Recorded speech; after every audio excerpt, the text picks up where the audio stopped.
Urquhart's boy next door but one has just been round to the back to tell me there was a burglary down the lane last night." As Rachel carried the food across to the bed, she could not help saying, though with feigned deference, to Mr. Batchgrew, "You told us last night that there wouldn't be any more burglaries, Mr. Batchgrew." The burning tightness round the top of her head, due to fatigue and lack of sleep, seemed somehow to brace her audacity and to make her careless of consequences. The trustee in celebrity, though momentarily confounded, was recovering himself now.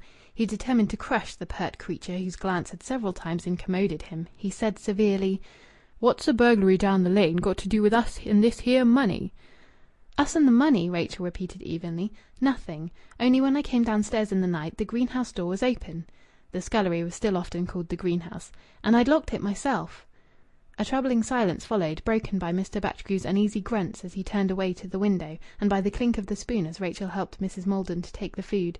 At length Mr. Batchgrew asked, staring through the window, "Did you notice the dust on top of that cupboard? Was it disturbed?" Hesitating an instant, Rachel answered firmly, without turning her head, "I did. It was... of course." Mrs. Maldon made no sign of interest. Mr. Batchgrew's boots creaked to and fro in the room. "And what's Julian got to say for himself?" he asked, not addressing either woman in particular. "Julian wasn't here. He didn't stay the night. Louis stayed instead," answered Mrs. Maldon faintly, without opening her eyes.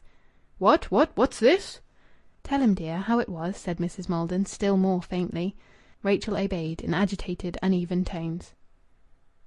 End of chapter 5.